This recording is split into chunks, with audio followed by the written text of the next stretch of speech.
Irmãos queridos, nós vamos abrir a palavra de Deus no livro de Gênesis, no capítulo 4, e faremos a leitura até o verso 16.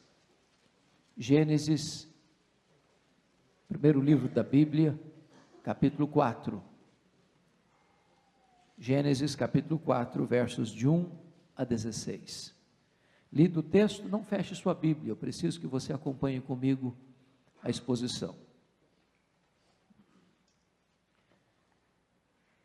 Coabitou o homem com Eva, sua mulher. Esta concebeu e deu à luz a Caim. Então disse: adquiri um varão com o auxílio do Senhor. Depois deu à luz a Abel, seu irmão. Abel foi pastor de ovelhas e Caim lavrador. Aconteceu que no fim de uns tempos trouxe Caim do fruto da terra uma oferta ao Senhor. Abel, por sua vez, trouxe das primícias do seu rebanho e da gordura deste. Agradou-se o Senhor de Abel e de sua oferta, ao passo que de Caim e de sua oferta não se agradou. Irou-se, pois, sobremaneira Caim e descaiu-lhe o semblante. Então lhe disse o Senhor: por que andas irado? E por que descaiu o teu semblante? Se procederes bem, não é certo que serás aceito? Se todavia procederes mal, eis que o pecado jaz à porta. O seu desejo será contra ti, mas a ti cumpre dominá-lo. Disse Caim a Abel, seu irmão: vamos ao campo. Estando eles no campo, sucedeu que se levantou Caim contra Abel, seu irmão, e o matou. Disse o Senhor a Caim: onde está Abel, teu irmão? Respondeu: não sei, acaso sou eu tutor de meu irmão? E disse Deus: que fizeste? A voz do sangue de teu irmão clama da terra a mim. Eis agora, pois, maldito por sobre a terra, cuja boca se abriu para receber de tuas mãos o sangue de teu irmão. Quando lavrares o solo, não te dará ele a sua força, serás fugitivo e errante pela terra. Então disse Caim ao Senhor: é tamanho o meu castigo que já não posso suportá-lo. Eis que hoje me lanças da tua face, ou da face da terra, e da tua presença hei de esconder-me. Serei fugitivo e errante pela terra. Quem comigo se encontrar me matará. O Senhor, porém, lhe disse: assim qualquer que matar a Caim será vingado 7 vezes. E pôs o Senhor um sinal em Caim, para que o não ferisse de morte quem quer que o encontrasse. Retirou-se Caim da presença do Senhor, e habitou na terra de Nod, ao oriente do Éden. Eu quero meditar com vocês nesta noite sobre o tema sentimentos perigosos. Sentimentos perigosos. Neste capítulo 4 de Gênesis, nós temos o mundo e a igreja dentro da família de Adão e Eva. O mundo e a igreja estão aqui, dentro desta família, representados por Caim e Abel. Caim revela a nós que o nosso maior inimigo não está fora de nós. O nosso maior inimigo está dentro de nós. A pessoa mais perigosa do mundo para nós é aquela que vemos diante do espelho. No capítulo 3, Adão e Eva são vencidos pelo diabo. No capítulo 4, Caim é vencido por si mesmo, pela carne. No capítulo 3, Eva é seduzida a pecar. no capítulo 4, Caim não aceitou ser dissuadido do seu pecado, nem mesmo sendo exortado pelo próprio Deus. Caim não aceitou sequer confessar o seu pecado. Caim também não aceitou, nem admitiu o seu castigo. Por isso eu gostaria de, à luz desse texto, extrair algumas lições para o nosso ensino nesta noite. E a primeira lição que eu quero destacar é que os sentimentos perigosos transpiram dentro da própria família. E o primeiro ponto dentro deste que quero ressaltar é que a família de Adão e Eva é uma prova irrefutável da malignidade do pecado. Se não, vejamos. Hoje é muito comum a gente tentar trazer determinadas desculpas para o ser humano, dizendo que o meio é que corrompe, é que o homem é produto do meio. Embora isso seja parte da verdade, não é toda a verdade. Mas vejamos uma coisa. Caim vive num lar, e nesse lar, vocês notem que ele não tem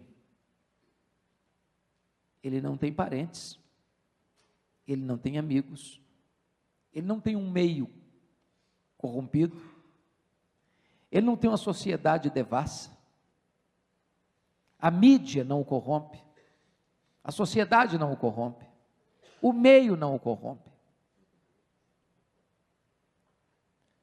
Toda malignidade que afeta Caim não vem de fora, vem de dentro. Ele não sofre influência externa. O meio, como dizia John Locke, não é quem o contaminou. Ele não era uma tábua rasa, ele não era uma folha em branco. Todo o potencial do mal que o destruiu não veio de fora, veio de dentro do seu coração.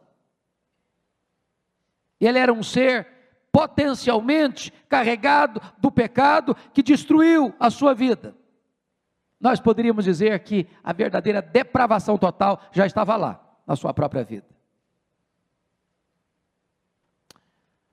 A segunda coisa que eu chamo a sua atenção, dentro desse primeiro ponto, é que a família de Adão e Eva prova que nem todos sabem lidar com os seus sentimentos. Nem todos. Vejam vocês que Caim e Abel são filhos dos mesmos pais. Eles sugaram o mesmo leite materno. Eles receberam as mesmas instruções. Eles foram criados dentro do mesmo padrão de ensino religioso, de culto a Deus, de temor a Deus. Ouviram os mesmos ensinamentos, cresceram no mesmo lar, no mesmo ambiente, ouvindo as mesmas histórias. Mas diz 1 de João, capítulo 3, versículo 12, que Caim era do maligno. E João nos diz que nós não devemos amar como Caim amou, porque ele era do maligno, porque ele demonstra amor aparente quando ele diz para o seu irmão: vamos ao campo. Nós somos amigos, nós somos irmãos, nós estamos juntos. Mas embora houvesse doçura na sua voz, havia dureza no seu coração. Havia um abismo entre o que ele falava e o que ele sentia, entre o que ele propunha e o que ele de fato realizava. Caim era um hipócrita e Abel era um servo de Deus. Enquanto Abel amava a Deus e queria honrar a Deus e adorar a Deus do jeito que Deus estabelecia, Caim amava a si mesmo, queria projeção para si mesmo, buscava apenas satisfazer os seus caprichos. E então você começa a perceber um fato curioso: nesse lar os filhos crescem diferentes, têm vocações diferentes, tem corações diferentes, tem religiões diferentes. A religião de Abel é verdadeira, a religião de Caim é falsa. Tanto é falsa, que quando Judas escreve a sua carta, que tem um único capítulo, lá no versículo 11, falando dos falsos profetas, diz que os falsos profetas seguiram o caminho de Caim, é o caminho da falsa religião, é o caminho das obras, é o caminho da exaltação do homem, é o caminho antropocêntrico, é o caminho em que a vontade do homem prevalece e não a de Deus. Mas notem uma coisa interessante em terceiro lugar. A família de Adão e Eva prova que as batalhas sentimentais mais intensas são travadas dentro de casa e dentro da igreja. Quando Caim nasceu, o nome dele significou possessão. Quando Abel nasceu, o nome dele é sopro, vaidade, passageiro. Ou seja, não adianta dar nomes bonitos nos filhos. Nome bonito não salva ninguém. Se salvasse, Absalão, pai da paz, seria assim um monumento de virtude. E ele foi um conspirador. Portanto, eu destaco aqui alguns pontos importantes. O primeiro é o seguinte: nesse lar havia prática religiosa, é verdade. Diz a Bíblia que Abel adora a Deus, conforme os preceitos de Deus, e que também Caim tenta adorar a Deus da sua própria maneira. O que faltava naquele lar não era a expressão religiosa. Segundo, neste lar havia mais disputa do que comunhão, porque a Bíblia diz que Caim está mais infeliz com o sucesso espiritual de seu irmão, do que desejoso de aceitar e acertar a sua vida com Deus. Notem isso, irmãos. O que aborrece Caim não é o fato de Deus exortá-lo. O que aborrece Caim é o fato de Deus aceitar o seu irmão. Esse é um sentimento terrível. É quando eu me aborreço mais com a vitória do outro do que com a possibilidade de eu acertar. É quando a vitória do outro me entristece mais do que eu poder imitá-lo e também acertar na vida. É quando eu sou o centro do universo e não posso admitir que ninguém faça sombra na minha vida. Há hoje, meus irmãos, muitas famílias em pé de guerra, há muitas crises hoje estabelecidas nos relacionamentos, ainda hoje há muitos irmãos contra irmãos, pais contra filhos, marido contra esposa. Mas notem vocês que nesse lar havia gente mal-humorada. E veja comigo, por favor, o que acontece no verso 5, ao passo que de Caim e de sua oferta não se agradou, irou-se, pois, sobremaneira Caim. E se você percebe, a ira de Caim, segundo os estudiosos, ela é endereçada a Deus. Ele está irado com Deus. Porque Deus não apenas o rejeita, mas rejeita a sua oferta, e Deus faz mais, Deus aceita Abel e aceita a sua oferta.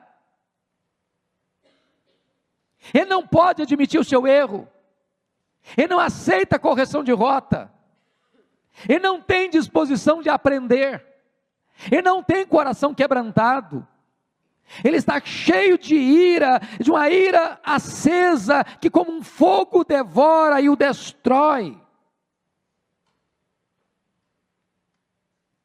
Se você perceber, o semblante dele descai, ou seja, ele perdeu a graça, perdeu o sentido da vida, perdeu a alegria, perdeu o entusiasmo para viver. Mas se você perceber mais, nesse lar havia inveja avassaladora. E sabe, queridos irmãos, a inveja é algo terrível, terrível, porque é diferente do ciúme.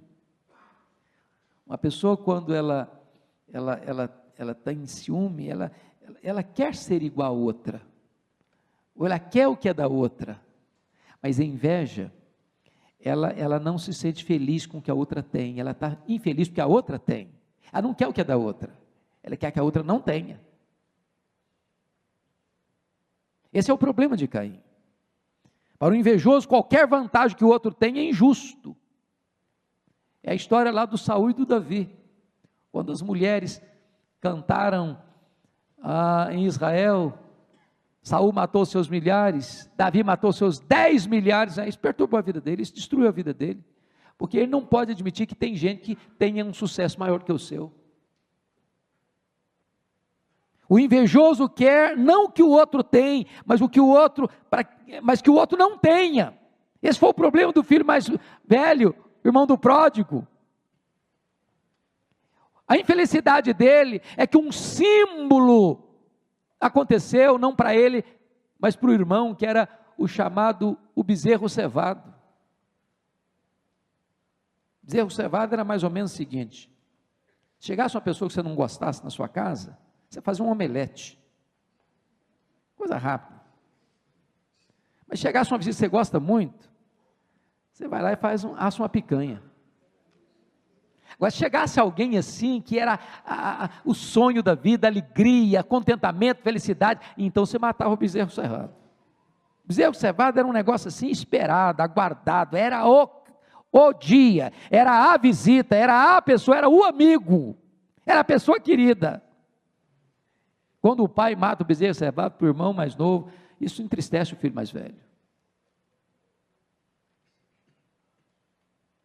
Se você perceber, cobiçar é desejar o que o outro tem, mas invejar é desejar a destruição do outro. Caim não queria imitar Abel, Caim queria matar Abel. Deixa eu lhes dar um exemplo histórico. Todos vocês que estão afinados com a história, devem se lembrar de agosto de 1990, quando o Iraque invadiu o Kuwait e matou muitos dos cidadãos ricos daquele país. Sob pressão internacional e feroz ataque das forças americanas, Saddam Hussein retirou-se do Kuwait em fevereiro de 1991. Mas antes de retirar-se, ateou fogo aos poços de petróleo dos quais já não podia usufruir, e poluiu as praias que tinha de abandonar. Esse é o sentimento. Já que eu não vou usufruir, eu quero destruir. Já que não é meu, do outro também não vai ser. Você já percebeu os crimes passionais, como é que acontece? Todos os dias, quase nos jornais. Termina um namoro, termina um noivado, termina um casamento, e a pessoa vai lá e mata a outra. Não é minha não, então do outro também não vai ser. É esse sentimento terrível que estava habitando no coração de Caim. O invejoso é um filho do maligno. Ele não pode ter o céu, então ele quer que o outro tenha o inferno. Eu acho que todos vocês conhecem aquela lenda da cobra e do vagalume. Lembram da lenda? A cobra perseguiu o vagalume. O vagalume pulava daqui, saltava de lá e a cobra atrás dele. Lá pelas tantas, o vagalume, cansado de fugir, deu uma parada e perguntou para a cobra assim: eu posso fazer pelo menos algumas perguntas para a senhora? A cobra respondeu: eu não costumo fazer concessão não, mas vamos lá. Primeira pergunta: eu te fiz algum mal? A cobra disse: não, você não fez mal nenhum para mim não. Segunda pergunta: eu faço parte da sua cadeia de alimentação? Não, você não faz parte da minha cadeia de alimentação também não. Terceira pergunta: então por que você quer me destruir? E a cobra respondeu: é porque eu não tolero ver você brilhar. Eu não tolero ver você brilhar. Esta é a atitude de Caim. Esta é a atitude de uma ira invejosa e ciumenta. Segunda coisa que eu chamo a sua atenção no texto: os sentimentos perigosos transpiram até mesmo na adoração. Ô irmãos, isso é terrível. Porque o que você acha de culto? Culto é uma hora assim que a gente está despojado de vaidade, de soberba, de pecado, a gente está assim, coração devoto, não é isso? Não é isso que se espera? Olha como é que o pecado é terrível. Olha como é que o nosso coração é enganoso. Olha como é que o pecado é maligno. O pecado transpira até no momento de culto e adoração. Se não, vejamos, antes de Deus aceitar o nosso culto, Deus precisa aceitar a nossa vida.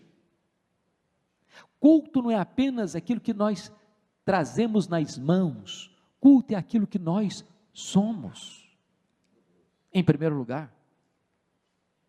Diz o texto, confira comigo, por gentileza, o que está escrito aí, no versículo de número 4, parte B: agradou-se o Senhor de Abel e de sua oferta, ao passo que de Caim e de sua oferta não se agradou.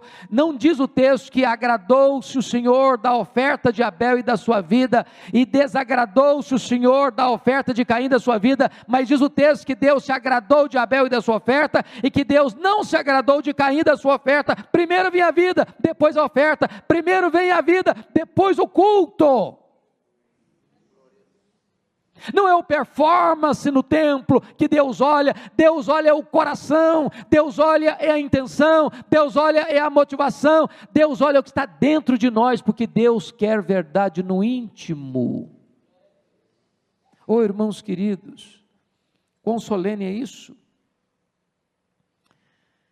Agora notem vocês, versículo de número 5: ao passo que de Caim e de sua oferta não se agradou. Embora há tantos debates e tantos comentários e tantas opiniões acerca do que exatamente isso significa, dá-nos a impressão, e parece-nos que a maioria dos comentaristas caminham nessa direção, é que havia duas coisas aqui que Deus não aceita. Primeiro, Deus não aceita a vida de Caim, e Deus não aceita o culto de Caim. Que Deus aceita a vida de Abel, e Deus aceita o culto de Abel. É bem verdade que nós estamos numa fase tão incipiente da história, mas desde o Éden, quando aquele primeiro casal que peca, os nossos primeiros pais, e se cobriram com folhas de figueiras, diz a Bíblia que Deus fez para eles roupas com peles de animais, e ali já estava a primeira prefiguração da expiação, de que um inocente precisava ser morto, e o sangue precisava ser derramado, para que eles pudessem ser vestidos adequadamente, e a Bíblia usa essa linguagem da vestidura própria, que é símbolo da justiça de Deus, e a justiça de Deus é aplicada a nós pelo sangue que foi derramado, o sangue do Cordeiro de Deus. E desta maneira Abel está já entendendo que nós não podemos nos aproximar de Deus a não ser através do sangue, porque sem derramamento de sangue não há remissão de pecados. Mas Caim traz um culto com o fruto da terra, com o fruto do seu trabalho, com o fruto do seu labor, como esforço da sua obra, como um culto centrado no que ele pode produzir com o seu próprio esforço. Por que Deus rejeita Caim? Primeiro, porque a Bíblia diz lá em 1 João 3,12 que ele era do maligno.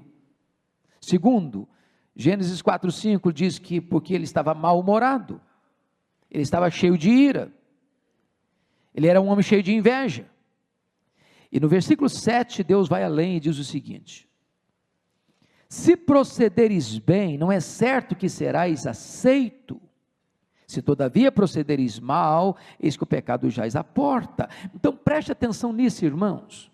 A teologia é mãe da ética. Se eu estou crendo em algo errado, eu vou ter uma vida errada. Se a minha doutrina está errada, a minha conduta vai estar errada. Se a minha teologia está errada, a minha ética vai estar errada. Se o meu credo está errado, também a minha conduta vai estar errada. Logo, Caim tem um procedimento errado, uma vida errada. Procederes bem, se procederes bem, isso implica que ele estava procedendo de forma errada, a vida dele estava errada. E aqui está um ponto tão importante, irmãos. Deus não está procurando adoração, Deus está procurando adoradores, que o adorem em espírito e em verdade. Deus não quer religiosidade, porque cria nova religião todo dia no Brasil e no mundo. O mundo está cheio de religião, o mundo está cheio de rituais, o mundo está cheio de altares, o mundo está igual a Atenas, tem muitos deuses com muitos altares. Mas Deus está procurando um coração que tenha sede dEle, que quer conhecê-lo, que quer amá-lo, que quer servi-lo, que quer glorificá-lo. Prestem bem atenção, amados. A Bíblia diz lá em Hebreus, capítulo 11, versículo 4, eu queria que você rapidinho pudesse dar uma pulada comigo lá e depois voltar para Gênesis 4. Lá em Gênesis, lá em Hebreus, capítulo 11, versículo 4, está dito assim: pela fé, Abel ofereceu a Deus mais excelente sacrifício do que Caim. Aí você percebe que este homem oferece um sacrifício mais excelente, porque ele oferece exatamente o sacrifício que Deus exigiu. E o sacrifício mais excelente vem acompanhado de uma vida também mais excelente. Então o culto que Deus quer tem duas características: ele precisa ser sincero, ele precisa ser bíblico. Foi isso que Jesus disse para a mulher samaritana. Nós temos que adorar a Deus de que maneira? Em espírito e em verdade. E note que a palavra espírito aí não está em letra maiúscula, está em letra minúscula. Espírito aí significa de todo o coração, com sinceridade, com profundidade, com a motivação certa. Mas ele tem que ser o quê? Em verdade, tem que estar amparado pela Escritura. Eu não posso inventar um modo de adorar a Deus, eu não posso criar novidades para adorar a Deus, eu não posso criar mecanismos novos para atrair as pessoas para adorar a Deus, eu não posso inventar fórmulas novas para adorar a Deus. Deus está querendo ser adorado de acordo com aquilo que Ele prescreveu na sua palavra. Qualquer culto que não é bíblico é anátema. Por isso Deus rejeita Caim, e Deus rejeita o culto de Caim.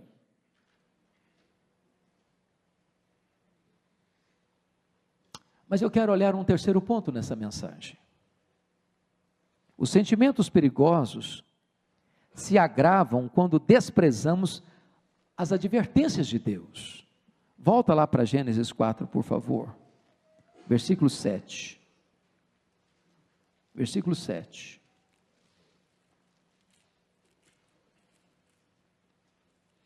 Você pode ler o versículo 7 comigo?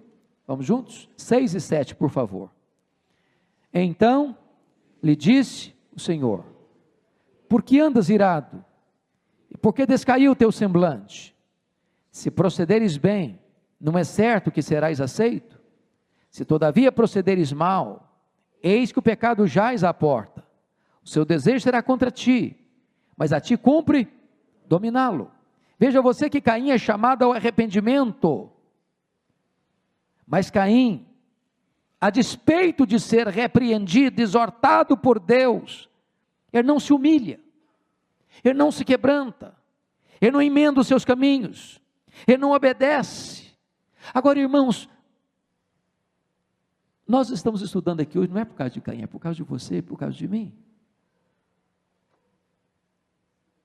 Porque Deus também nos avisa, porque Deus também nos adverte, porque Deus também nos alerta, porque Deus também nos exorta, porque Deus também nos corrige, porque Deus também acende o alarme na nossa vida e toca a trombeta. Deus está dizendo para você e para mim: filho, não vá, filho, não faça, filho, não veja, filho, não toque, filho, não se misture, filho, não deseje, filho, se afaste, filho, não se afaste da minha presença. E quantas vezes, meus irmãos, o Caim está em nós, o coração de Caim bate no nosso peito, o sangue de Caim corre nas nossas veias. Quantas vezes nós estamos debaixo da pele de Caim? Quantas vezes nós temos o DNA de Caim? Quantas vezes nós somos Caim?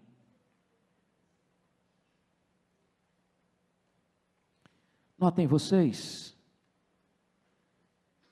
se procederes direito, não é certo que serás aceito. Olha que coisa maravilhosa. Se Deus corrige, é porque Ele ama. Meu filho, não vá por esse caminho. Se você fugir desse caminho, meu filho, se você voltar para mim, se você me obedecer, se você me honrar, se você fizer o que é certo, meu filho, eu vou te aceitar, meu filho, eu vou te receber, meu filho, eu vou receber o seu culto, meu filho, eu vou ter deleite em você, eu vou ter prazer em você. Deus está dando uma porta, abrindo uma porta, Deus está mostrando o caminho, Deus está mostrando a direção. E quantas vezes, a despeito da correção e da exortação, nós preferimos, em vez de fugir do pecado, consumar o pecado. Caim é confrontado por Deus antes de matar Abel, e ele responde com um silêncio gelado. Caim é confrontado por Deus depois de matar Abel, e ele responde com evasivo hipócrita. Veja mais, Caim, em vez de se voltar para Deus, fugiu de Deus, e usou máscaras para consumar o seu pecado. Se não, vejamos, primeiro a máscara da mentira, a máscara da traição e da hipocrisia, no versículo 8, você pode ler o 8 comigo? Vamos juntos? Disse Caim a Abel, seu irmão, vamos ao campo. Estando eles no campo, sucedeu que se levantou Caim contra Abel, seu irmão, e o matou. Vamos ao campo.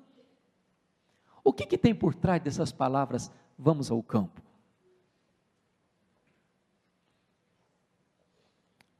Somos amigos, somos irmãos, somos parceiros, estamos juntos, nós somos da mesma família, corre nas nossas veias mesmo sangue,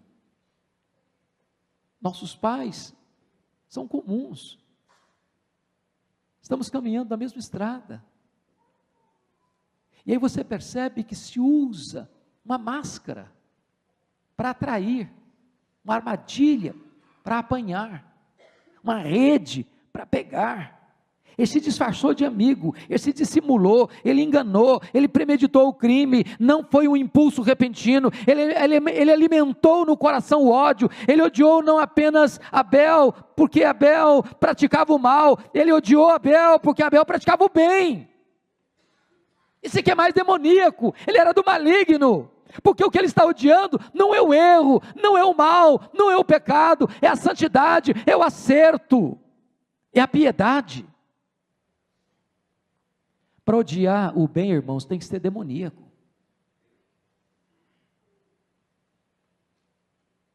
A luz de Abel cegou Caim.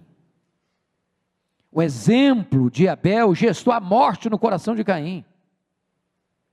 Mas notem mais, queridos irmãos, a máscara da violência. Caim matou Abel sem lhe dar chance de defesa. Foi um ódio consumado, premeditado, executado. Mas foi mais do que isso, a máscara da crueldade. Ele se levantou contra seu irmão, contra o seu próprio sangue, contra a sua própria família. Na verdade, ele se levantou contra si mesmo. Mas mais do que isso, foi a máscara da dissimulação, porque ele acaba de matar seu irmão e tenta se esconder. E quando Deus o confronta, Caim, onde está teu irmão? Não sei. Porventura eu sou guardador do meu irmão?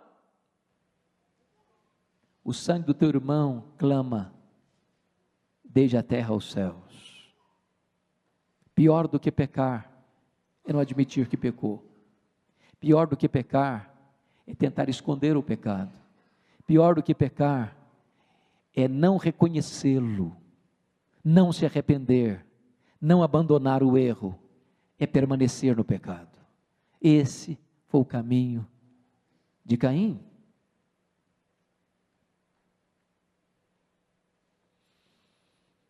Então Caim tem algumas agravantes no seu pecado.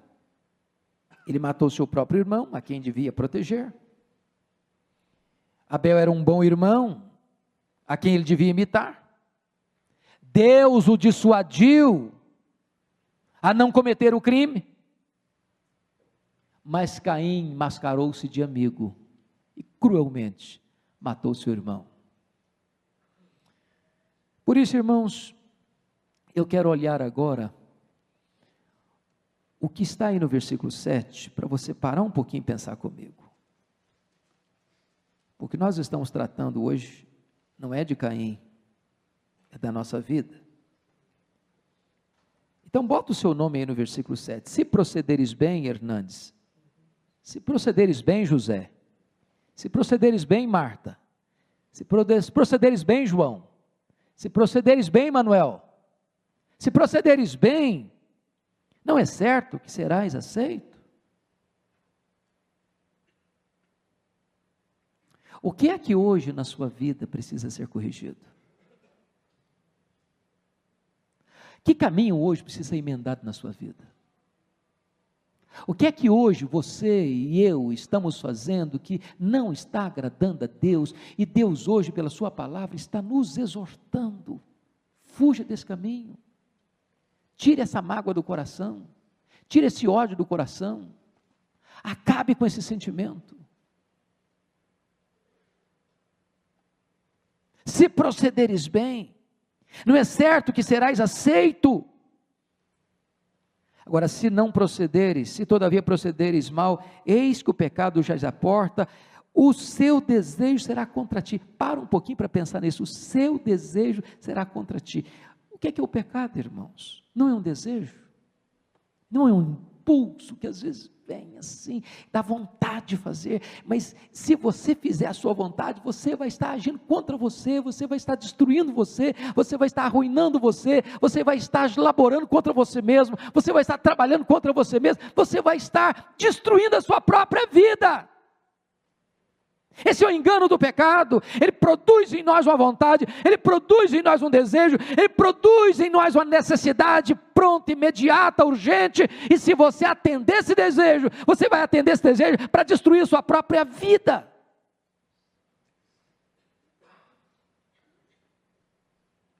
E eu quero concluir. O último ponto dessa mensagem é que os sentimentos perigosos não ficam encobertos e eles podem passar para futuras gerações. Veja comigo, por favor. Finalmente, o que você vai ver aqui são as consequências disso. Primeiro, não há pecado que não fique encoberto aos olhos de Deus. Você pode ler os versos 9 e 10 comigo? Vamos juntos? Disse, todos juntos, por favor. Disse o Senhor a Caim: onde está Abel, teu irmão? Ele respondeu: não sei. Acaso sou eu o tutor do meu irmão? E disse Deus: que fizeste? A voz, o sangue de teu irmão clama da terra a mim. Agora preste atenção, irmãos. Deus faz essa pergunta de forma retórica: onde está Abel, teu irmão? Será que Deus não sabia? Claro que sim. Deus não faz essa pergunta para Caim porque precisava de uma informação. Deus faz essa pergunta para Caim para despertar a consciência de Caim. Porque o pecado é tão maligno, que às vezes, mesmo depois que nós o cometemos, ainda nós não temos consciência de quão maligno ele é, e nós não temos consciência da necessidade do arrependimento. Que fizeste? E a pergunta é para você hoje: o que você tem feito? O que eu tenho feito? O que nós temos feito? Porque aquilo que nós fazemos e ninguém viu, Deus viu. Aquilo que nós fechamos a porta do quarto para ninguém ver, Deus estava lá. Aquilo que o pai e a mãe não sabem, Deus sabe. Aquilo que a esposa e o marido não sabem, Deus sabe.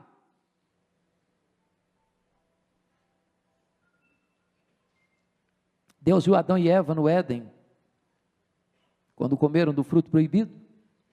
Deus viu Caim matando Abel. Deus viu Acã roubando. Deus viu Ananias e Safira mentindo. Deus vê você e eu. Segunda coisa, a maldição do pecado é um terrível peso sobre o transgressor. Você pode olhar o versículo 13 comigo, por favor, vamos juntos? Então, disse Caim ao Senhor: é tamanho o meu castigo, que já não posso suportá-lo. Agora preste atenção nisso, que o Caim não demonstra arrependimento. O que é arrependimento, irmãos? É aquilo que passou pelo coração de Davi, quando ele caiu em si, diante do pecado dele. Ele diz: contra ti somente pequei.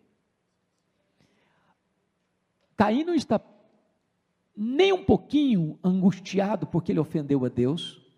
Ele não está nem um pouquinho angustiado porque matou seu irmão. Ele está angustiado porque ele vai sofrer as consequências do seu pecado. Ele é egoísta. Isso não é arrependimento. Talvez remorso. Arrependimento não. Então o pecado gera maldição. Versículo 11, Deus diz: és agora, pois, maldito. Segundo, o pecado desinstala a pessoa. Versículo 12, quando lavrares o solo, não te dará ele a sua força, ou seja, você vai ter que penar agora, e serás fugitivo e errante perante a terra. O pecado faz isso, torna você fugitivo. Você pode estar no meio de uma multidão, você está sozinho. Você pode estar dentro da igreja, você está angustiado, você está sozinho. Você pode estar no meio da família, você está sozinho. O pecado faz você ficar errante. Terceiro, o pecado oprime, esmaga e escraviza. É isso que está no versículo 13, aquela sensação horrível, de angústia, de peso, de falta de paz, de alegria, e você pode ter tudo na vida, a sua vida está amarrada, a sua vida está oprimida, a sua vida está esmagada, achatada debaixo de um rolo compressor. Olha a outra consequência, a quarta consequência, no versículo 15, a pessoa não consegue ficar livre das suas memórias, das suas reminiscências. Versículo 15 diz que Deus pôs um sinal em Caim. Eu acho que toda hora, eu não sei que sinal era esse, se era uma marca no corpo, se era não sei, a Bíblia não diz, então não vamos cogitar, mas o certo é que tinha uma marca visível, e uma marca que outras pessoas podiam ver. E toda vez que Caim olhava para aquela marca, ele dizia: eu pequei, eu pequei, eu pequei, eu pequei, eu pequei. Oh, irmãos, o pecado é maligníssimo. O pecado é pior que a pobreza, o pecado é pior que a doença, o pecado é pior que a morte, o pecado é pior que o inferno. O pecado nos afasta de Deus agora, e pode nos afastar para sempre de Deus.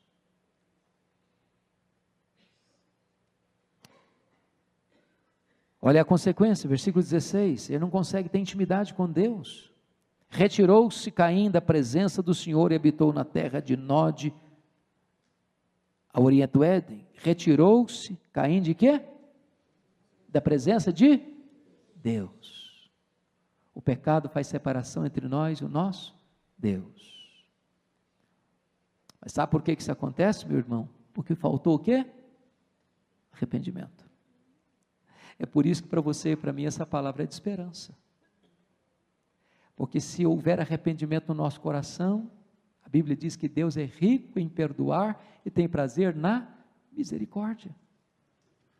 Por mais grave que seja o nosso pecado, por mais terrível que tenha sido o seu pecado, se hoje você reconhecer esse pecado, tem graça para você, tem perdão para você, tem restauração para você. A Bíblia diz que aquele que encobre as suas transgressões jamais prosperará, mas aquele que as confessa e deixa alcançará misericórdia. A Bíblia diz que se nós confessarmos os nossos pecados, Deus é fiel e justo para nos purificar os pecados e nos purificar de toda a injustiça. A Bíblia diz que o sangue de Jesus, seu Filho, nos purifica de todo o pecado. Então, para o pecado tem solução. O que não tem solução é para a falta de arrependimento. Mas deixa eu concluir com mais um aspecto dramático desse texto. A semente do pecado que você planta hoje, se não houver arrependimento, tornar-se-á amanhã uma lavoura maldita. Olha o que está escrito no verso 23. Se você ler dos versos 17 a 26, você vai ver a genealogia de Caim, a descendência de Caim. E um dos descendentes de Caim, lá no versículo 18, é Lameque. No verso 23, quem é Lameque? Diz o texto, versículo 23, disse Lameque às suas esposas, Ada e Zilá, ouvi-me, vós mulheres de Lameque, escutai o que passo a dizer-vos, matei um homem porque ele me feriu, e um rapaz porque me pisou. Como é que é a descendência de Caim? Um homem que se afasta da presença de Deus sem arrependimento, é uma descendência maldita, é uma descendência que se embrenha no pecado, é um homem que agora, ele não apenas, ele caiu no pecado, mas Lameque exulta no pecado, ele aplaude o seu pecado, ele faz propaganda do seu pecado, ele destrói o sentimento de família, porque a poligamia começa aqui com Lameque, a destruição dos valores da família começa aqui com a descendência de Caim. O projeto de Deus é que o homem tenha uma mulher e a mulher tenha um homem, mas a Bíblia diz que Lameque tinha duas mulheres e ele destrói o valor da família. Ele não só destrói o valor do casamento, mas ele se torna um homem violento, um homem assassino, um homem virulento, um homem que tem ódio no coração, e um homem que não consegue perdoar, um homem que não consegue se relacionar, a não ser para destruir o seu próximo, que ele acha que foi ofendido por ele.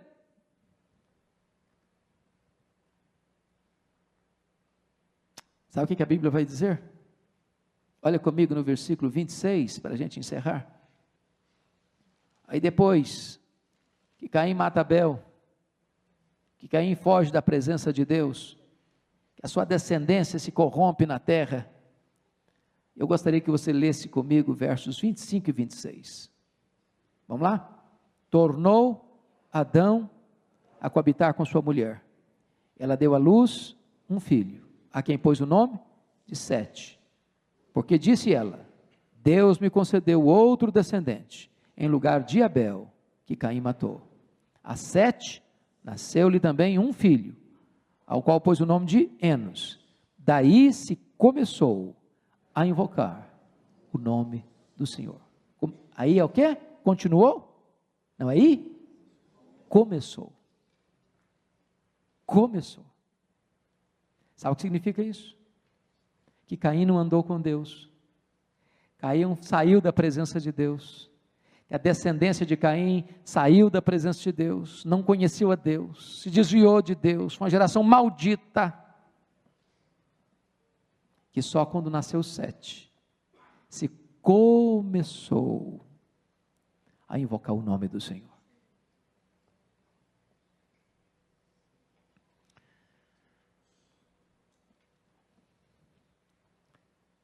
Uma pergunta para nós encerrarmos aqui.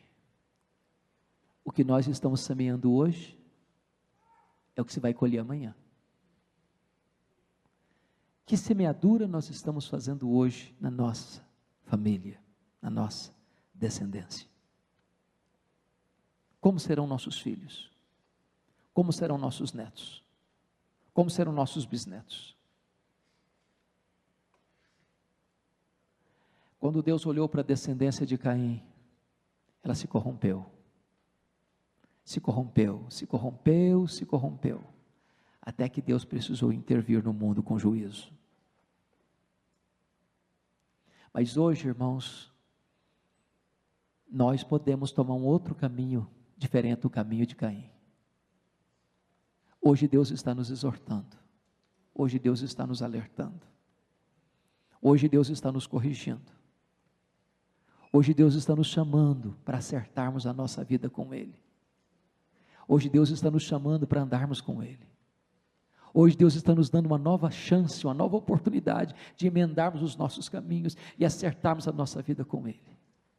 E se nós acertarmos a nossa vida com Deus, Ele está nos prometendo, eu vou aceitar vocês. Eu vou aceitar vocês, eu vou dar uma nova chance a vocês, vou dar uma nova oportunidade a vocês, vocês vão me servir, vocês vão me adorar, eu vou aceitar a vida de vocês, eu vou aceitar o culto de vocês, e eu vou abençoar a descendência de vocês, e eu vou abençoar a geração de vocês.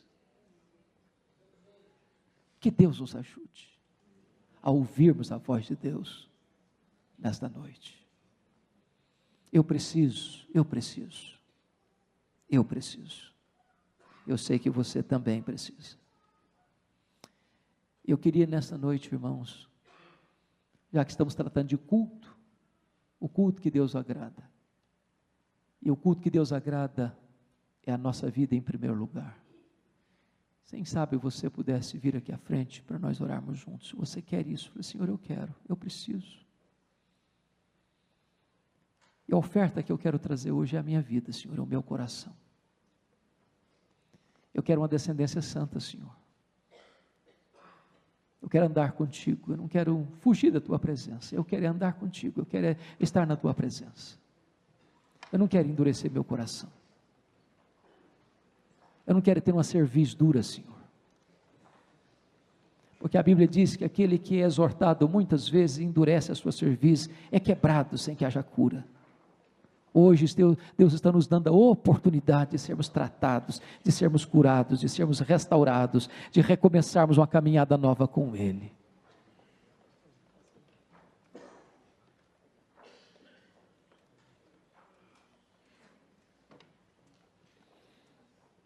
Bendito seja o Senhor.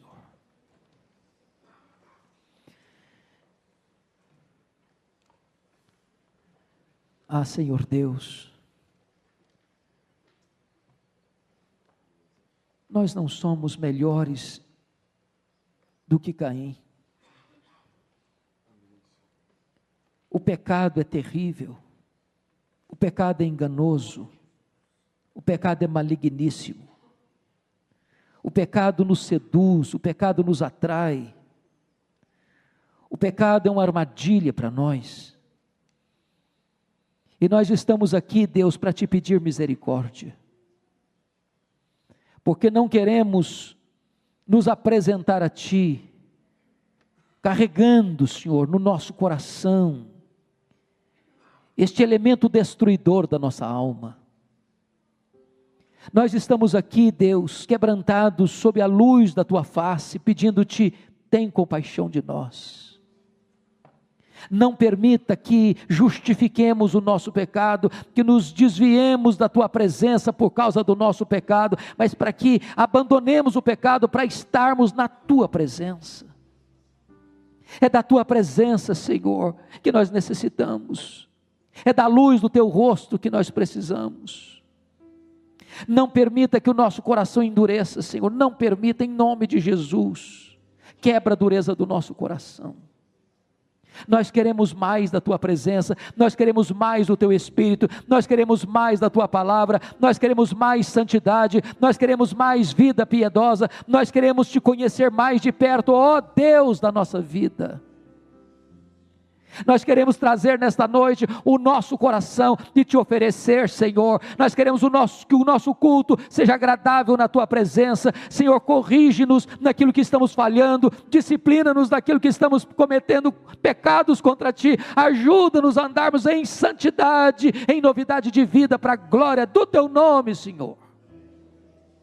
Tira a inveja, tira a mágoa, tira o ódio, tira a ira, tira o semblante descaído, em nome de Jesus, traz alegria na nossa face, traz o brilho do Espírito Santo no nosso rosto, traz a glória, a Shekinah dos céus, sobre a nossa vida nesta noite, em nome de Jesus. Nós Te pedimos, meu Deus, ajuda os nossos filhos, a nossa descendência, a Te conhecer, a invocar o Teu nome. Não permita, meu Deus, que a nossa descendência se afaste de Ti, não permita que a nossa descendência seja como a descendência de Caim. Em nome de Jesus, salva os nossos filhos, salva os nossos netos, salva a nossa geração, Senhor, salva os descendentes da nossa vida, em nome de Jesus, para que Te conheçam, para que Te invoquem, para que Te adorem, para que sejam vasos de honra nas Tuas mãos. Aqui estão, Senhor, famílias preciosas, nesta noite. Tu sondas os corações, Tu conheces cada família, Tu conheces cada pessoa, Tu conheces cada necessidade. Em nome de Jesus, leva-nos hoje embora para casa, Senhor, com o coração restaurado, com a alma lavada pelo sangue do Cordeiro e com o óleo da Tua unção sobre a nossa cabeça. Dá-nos um tempo novo, Senhor, dá-nos um tempo de restauração. Em nome de Jesus, alegra a alma do Teu povo, Senhor. Nós oramos, Pai, porque nós precisamos de Ti. Nós não damos um passo sequer sem o teu auxílio. Nós somos frágeis, Senhor. Nós somos vasos de barro, Senhor. O nosso bordão é frágil, Senhor. Por isso os nossos olhos estão postos em Ti. Ó Deus, nós não temos forças em nós para resistir ao pecado que tenazmente nos assedia, Senhor. Então fortalece-nos com o poder do Espírito Santo em nome de Jesus. Dá vitória ao teu povo, para o louvor da tua glória, em nome de Jesus. Aleluia, aleluia, amém.